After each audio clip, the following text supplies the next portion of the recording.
Yo, what's up, history lovers? Welcome back to True World Chronicles. Your ticket We're to not the just flipping through some dusty textbook. Nah.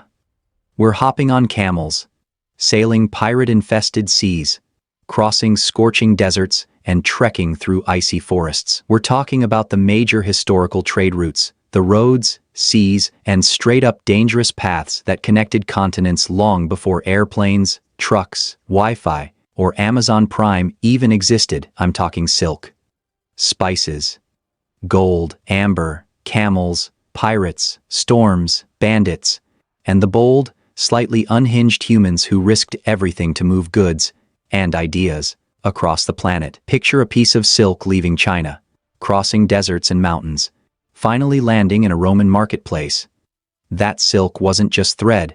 It carried religion, technology, fashion, art, basically a first-century Amazon Prime delivery. Except instead of 2 days, it took 2 months, if you didn't get robbed. So buckle up. Grab your virtual backpack. Hydrate. Stretch. Because we're about to hit the road, or the sand, or the ocean. Let's go. Alright, let's start at the very beginning. Trade didn't just pop up like, hey, here's capitalism. Nah. It started basic.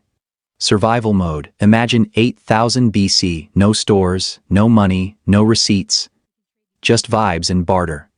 One tribe has extra grain, another has better stone tools. Somebody's like, yo, what if we just swap? Boom. Civilization cheat code unlocked. Those first trade routes? They weren't roads, they were footprints. Dirt paths worn down by repetition. Humans walking back and forth so often that the ground literally changed shape. And that's wild if you think about it. The first highways weren't built with asphalt, they were built with necessity. Rivers became natural superhighways. If you had a canoe, you were basically running ancient Uber freight. Mountains were obstacles, but humans are stubborn. We found the passes, carved trails, memorized shortcuts. And here's the thing most people don't realize. Trade didn't just move stuff. It moved trust. You had to trust the other tribe wouldn't jack your goods. You had to trust you'd make it back alive. You had to trust that cooperation was smarter than fighting. That's huge. Trade is one of the first times humans said, maybe we don't gotta beef. Maybe we can both win. That mindset? That changed everything. And here's the crazy part. A lot of modern highways, railroads, even major cities, they follow those same ancient pathways because humans figured out the smartest routes early. Geography hasn't changed much. So, yeah, some dude 3,000 years ago walking with a donkey might have laid the blueprint for your FedEx package route. Mind blown? Good. We're just getting started. Alright, let's talk legend status. The Silk Road. This wasn't a single road. It was a whole network stretching from China through Central Asia into the Middle East and Europe. Thousands of miles. Mountains like the Himalayas. Deserts like the Gobi. No GPS, no weather app. Just vibes and courage. Merchants loaded camels with silk, jade, porcelain, spices, paper. Yeah, paper traveled this route too.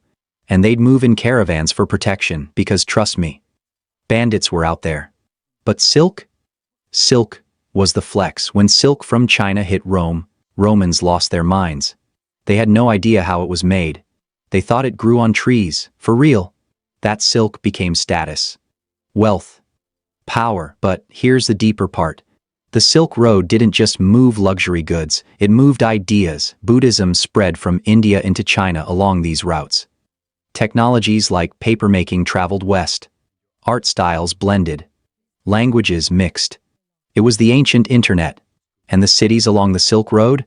They became cultural mashups. Food changed, fashion changed, beliefs changed. Trade wasn't just economic. It was transformational and, yeah, it was dangerous. Sandstorms could wipe out caravans. Political instability could shut down sections. Disease traveled too, including, later on, the Black Death. Trade builds, trade spreads, trade connects, trade complicates. It's messy, but it moves humanity forward. That's legacy hustle on a global scale.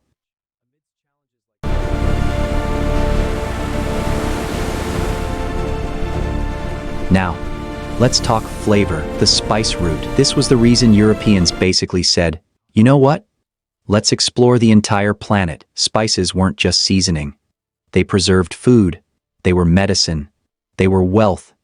Nutmeg and cloves were worth insane amounts of money.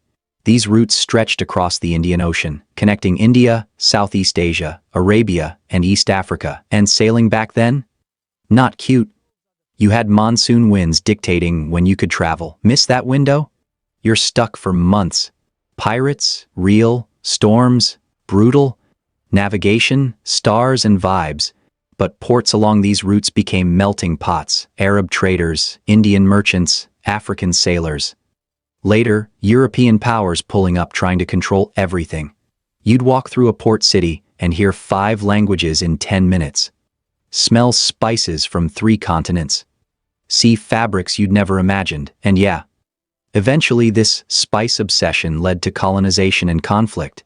European empires wanted monopoly control, but before that, it was exchange. Cuisine changed forever because of these routes. Religions spread. Shipbuilding tech improved. Your pumpkin spice latte? That's ancient global trade energy. Put some respect on it.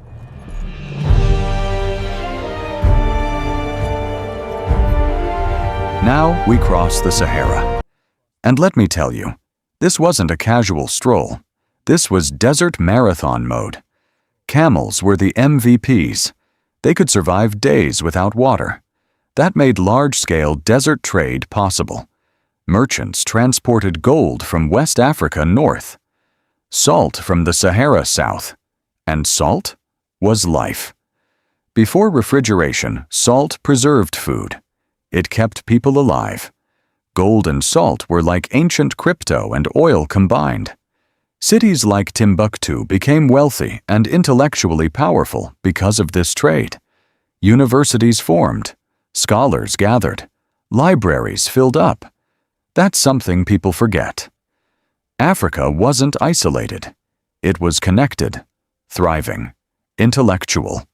But crossing the Sahara meant planning. Caravans could have thousands of camels. Guides memorized stars and dunes. Lose your direction. Game over. This was survival-level hustle, and it connected sub-Saharan Africa to the Mediterranean world in ways that reshaped economies and cultures. Now let's head north. Amber Road. Amber, fossilized tree resin, was ancient Europe's luxury flex. Golden, warm, easy to carve. Jewelry, religious items, art. This route stretched from the Baltic Sea down toward the Mediterranean. Merchants carried amber south and brought back Roman goods north. Wine, glassware, coins, forests, rivers, mountain passes. No easy terrain. But like all trade routes, it built relationships between regions that otherwise would have stayed isolated. The Roman Empire benefited big time. So did northern tribes. Trade meant interaction. Interaction meant influence. Influence meant change. Even in pre-industrial Europe, trade was shaping political alliances and cultural shifts. It's always bigger than the product.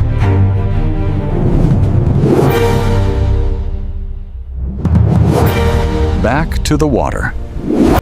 The Indian Ocean Trade Network was one of the smoothest running systems in ancient history. Why? Monsoon winds. Sailors understood seasonal wind patterns. They timed departures perfectly. It was like nature's built-in shipping schedule. Merchants from East Africa, Arabia, India, and Southeast Asia traded gold, ivory, spices, textiles, porcelain. Ports like Calicut and Malacca became global hubs before global was even a word. And what's crazy? This trade network operated mostly through cooperation. Cultural tolerance was high because everybody benefited. Islam spread along these routes peacefully through merchant interaction. Art blended. Architecture mixed influences. It was a multicultural masterclass.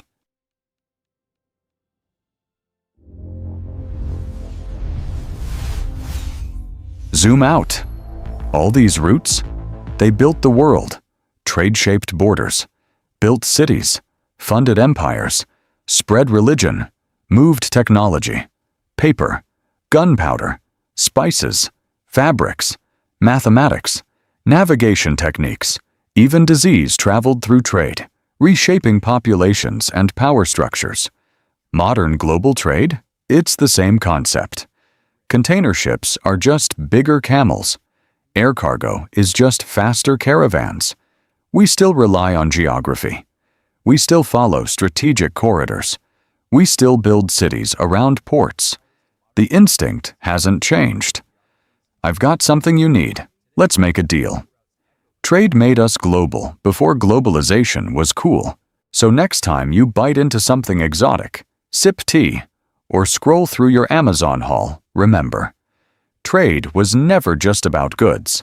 It was about connection, about risk, about courage, about curiosity, about humans choosing exchange over isolation.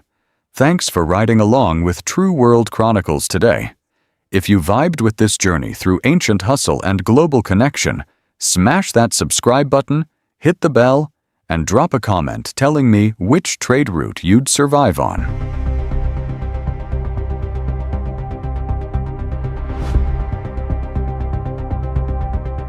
In the next episode, you will watch The Hollow Earth, 15 real hidden subterranean civilizations. To change the world.